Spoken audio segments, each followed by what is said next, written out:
Yes ఇప్పుడు భారతదేశంలోనే Andhra Pradesh పెట్టుబడిదారుల్లో దూసుకెళ్తుందట. So ఏ విధంగా ఒకసారి డిస్కస్ చేసే ప్రయత్నం చేద్దాం. సో దీనికి క్రెడిట్ ఎవరికి దక్కుతుందో ప్రస్తుతం స్టూడియోలో జర్నలిస్ట్ జగదేవ్ గారు ఉన్నారు. వెల్కమ్ చెప్దాం. Hello sir. Hi Zakir. Yes sir, ఇప్పుడు పెట్టుబడిదారులోనే ఆంధ్రప్రదేశ్ మొదటి స్థానంలో ఉన్నట్టు కూడా తెలుస్తుంది. ఏంటి సార్ దీని డీటెయిల్స్? పెట్టుబడుల్లో ఆంధ్రప్రదేశ్కి అత్యధిక అవకాశాలు రావడానికి ఒకటి దీని భౌగోళిక స్వరూపం, ఒకటి తరువాత ఇక్కడ పెట్టుబడి పెట్టుకోవడానికి అనుకూలమైన వాతావరణం, ఒకటి వీటన్నిటికన్నా ముందు ప్రభుత్వం చూపించే చొరవ బికాస్ ఆఫ్ కూటమి ప్రభుత్వం.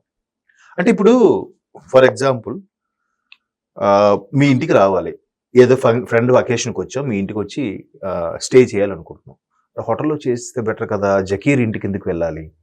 లేదు సార్ మా ఇంట్లో బాగుంటుంది రండి అని నువ్వు ఇన్వైట్ చేస్తే చూస్తారు కరే సేమ్ హోటల్లో ఉన్న కంఫర్ట్స్ అన్ని ఇక్కడ ఉన్నాయి, పైగా ఫ్రీ. యాజ్ ఎ ఫ్రెండ్గా నేను ఫ్రీగా ఉండొచ్చు. అదే హోటల్ అయితే బేర్ చేయాలి, ఎంతో పే చేయాలి. అది ఇక్కడైతే ఫుడ్ అన్ని ఫ్రీ ఉన్నాయి కదా, అలా ఆలోచిస్తాం కదా. సేమ్ ఇక్కడ కూడా ఆంధ్రప్రదేశ్ ఏంటి, single page document MoU ready చేస్తుంది, సబ్సిడీ ఇస్తుంది, కేంద్ర ప్రభుత్వ సహకారంతో ఏవేవి చేయాలో అన్ని చేస్తుంది, పైపెచ్చు బోల్డ్ ల్యాండ్ ఉంది, అంతకు మించిన మ్యాన్ పవర్ కూడా అందుబాటులో ఉంది. మ్యాన్ పవర్ కూడా ఎక్కువ కాస్ట్ కూడా కాదు విదేశాలతో పోల్చితే. మ్యాన్ పవర్ ఖర్చు అంటే రోజువారీ చెల్లించే జీతభత్యాలు కానీ వేతనాలు కానీ ఇవన్నీ ఉన్నాయి. పైగా తీర ప్రాంతం బాగా ఉంది మనకి కదా. ఇన్ని సదుపాయాలు ఉండడం వల్ల ఆంధ్రప్రదేశ్లో ల్యాండ్ ఉంది, మ్యాన్ పవర్ ఉంది, భౌగోళిక స్వరూపం కూడా బాగుంది. వీటన్నిటికన్నా ముందు ప్రభుత్వం చొరవ తీసుకొని బాబు మీకు ఎక్కడ అనీజీగా ఉన్నా రండి మా ఆంధ్రప్రదేశ్లో పెట్టుబడులు పెట్టండి. ఇప్పుడు చంద్రబాబు నాయుడు గారు మొదటి నుంచి మొత్తుకున్నది అందుకే అమరావతి అమరావతి. ఎందుకు అమరావతి? మీ ఇంటికి అసలు ముఖద్వారం ఏదబ్బా? గుమ్మం మీద నిలబడాలి, వచ్చి లోపలికి రావాలి, కానీ డైరెక్ట్గా ఇంట్లోకి జంప్ చేసేస్తారా? అలాగే రాష్ట్ర రాజధాని అనేది రాష్ట్రానికి ముఖ చిత్రం, ఒక గుమ్మం లాంటిది. సో ఆ అమరావతి క్యాపిటల్ లేకపోతే వీళ్ళు వచ్చి ఎక్కడ మాట్లాడతారు? ఏది మీ క్యాపిటల్, ఏ స్టేట్, ఎవరేం మాట్లాడతారు చెప్పండి. సో అలాగా ముందు అమరావతిని బేస్ చేసుకుంటూ అమరావతి అమరావతి అమరావతి ఆయన జపం చేయడానికి కారణం ఇది. చాలా మంది ఈయన అన్ని ఇలాగే చేస్తాడు అంటూనే, లేదు ఈయన బాబు గారు ఏదో వచ్చారంటే ఏదో చేస్తారులే, ముందు చూపుతో ఏదో ఉంటది అని అంటూనే మళ్ళీ అబ్బా మళ్ళీ ఈయన ఇవన్నీ మళ్ళీ కొంతమంది ఇబ్బంది పడతారులే, ఉన్న ల్యాండ్ అక్విజిషన్ సరిపోద్ది కదా, మళ్ళీ ఈయన ఎందుకు పెట్టుకున్నాడు కొత్తగా, ఇట్లాంటి విమర్శలు కూడా వినిపిస్తున్నాయి కొంతమంది మేధావుల దగ్గర. వాటన్నిటికీ సమాధానం ఇదే. అయితే తాజాగా బ్యాంక్ ఆఫ్ బరోడా అంటే అదొక నేషనల్ బ్యాంక్, అది ఏదో గల్లీలో చిన్న చిన్న బ్యాంకులు, ప్రైవేట్ బ్యాంక్ కాదు. బ్యాంక్ ఆఫ్ బరోడా అనేది నేషనల్ బ్యాంక్. దాని సర్వే ప్రకారం తెలిసింది ఏంటంటే భారతదేశానికి వచ్చిన పెట్టుబడుల్లో ఒక 100 పెట్టుబడులు వచ్చాయనుకుంటే అందులో 1/4 పెట్టుబడులు ఆంధ్రప్రదేశ్కి వచ్చాయంట. 25.93. ఇది బ్యాంక్ ఆఫ్ బరోడా చేసింది సార్. బ్యాంక్ ఆఫ్ బరోడా అంటే బరోడా, అదే వడోదర అంటారు దాని పేరు, గుజరాత్ లో కదా. దాన్ని బేస్ చేసుకుని అక్కడ వచ్చిన బేస్ బ్యాంకే బ్యాంక్ ఆఫ్ బరోడా. సో వాళ్ళు చేసిన సర్వే ప్రకారం వాళ్ళు గుజరాత్కి రాసేసుకోవచ్చుగా, లేదా నార్త్ లో ఉన్న ఏదో స్టేట్కి రాసేసుకోవచ్చుగా. బట్ అన్ని విశ్లేషణలు చేస్తే ఆంధ్రప్రదేశ్కి 25% అంటే 100లో 4వ వంతు భాగం ఆంధ్రప్రదేశ్కి వెళ్ళిపోయి పెట్టుబడులు. మిగతా తర్వాత స్థానంలో మహారాష్ట్ర, ఒరిస్సా ఉన్నాయంట. మరి ఇక్కడ గమనించాల్సింది గమ్మత్తైన విషయం ఏంటంటే ఈ 3 కూడా కూటమి పరిపాలిస్తున్న ప్రభుత్వాలే. అటు మహారాష్ట్ర కానీ, ఇటు ఒడిస్సా కానీ, ఆంధ్రప్రదేశ్ కానీ. అంతకుముందు ఈ డిటెక్టర్లు, లైట్నింగ్ సంబంధించిన చిన్న చిన్న వీటికి సంబంధించిన ఒక మ్యానుఫ్యాక్చరింగ్ యూనిట్ పెడదాం అనుకుంటే భారత ప్రభుత్వానికి ఆ ఎంఎన్సీ అడిగిందంట ఎక్కడెక్కడ 3 ప్లేస్లో పెట్టాలనుకుంటున్నాం, ఎక్కడ పెడితే బెటర్ అని.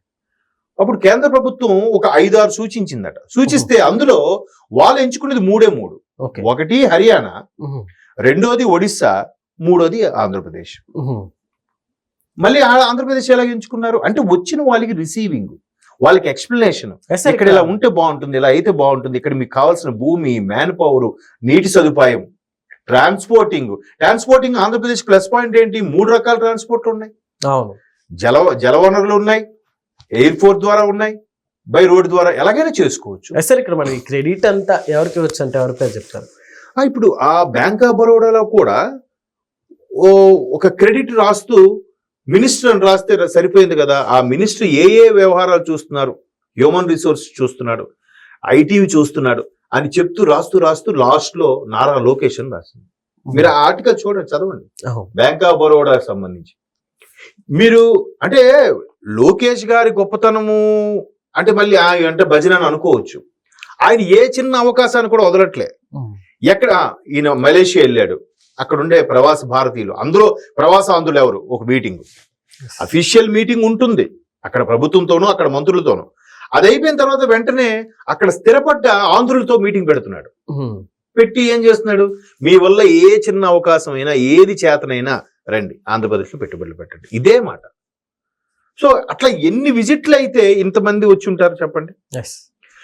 నాకు బాగా గుర్తు 95లోను 96లో చంద్రబాబు నాయుడు గవర్నమెంట్ ఉండేది, రెండోసారి 99లో కూడా వచ్చినప్పుడు అప్పుడు కూడా ఇలాగే సర్వే చేశారు.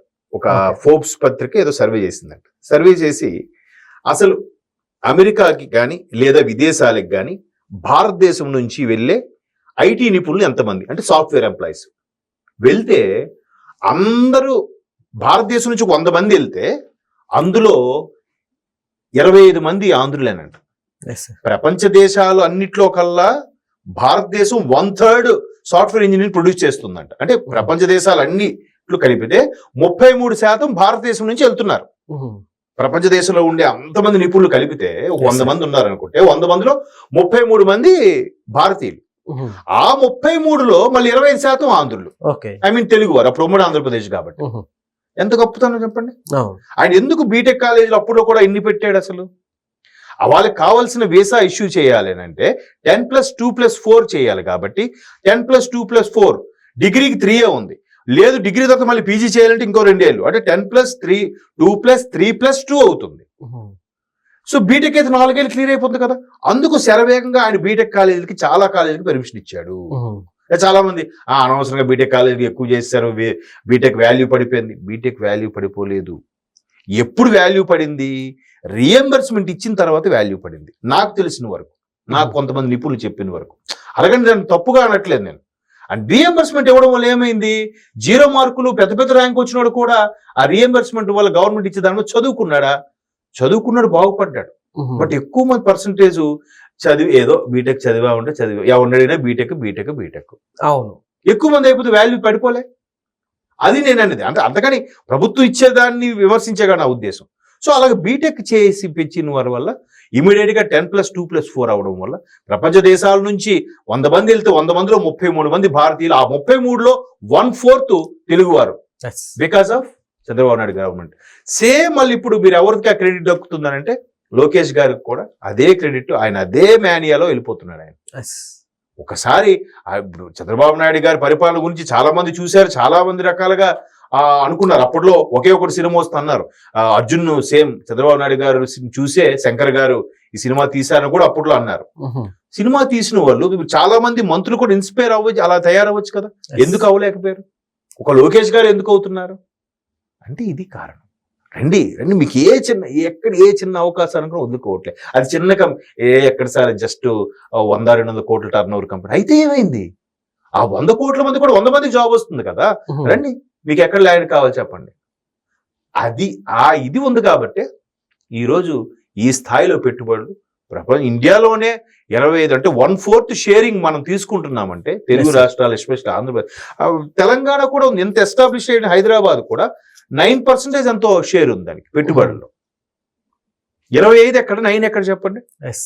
తమిళనాడుకి అన్ని ప్రాజెక్టులు అన్ని వెళ్తాయంటారు. తమిళనాడు జస్ట్ 4% షేర్ ఉంది. ఏది మరి? సో ఏదైనా పరిపాలన పాలకులు బట్టి, వాళ్ళు తీసుకునే విధానాలు బట్టి, ఆ రిసీవింగ్ బట్టి కూడా పెట్టుబడులు వస్తాయి. అదే బ్యాంక్ ఆఫ్ బరోడా చెప్పింది. ఆశ్చర్యం ఉంది అందరూ. Okay sir, thank you.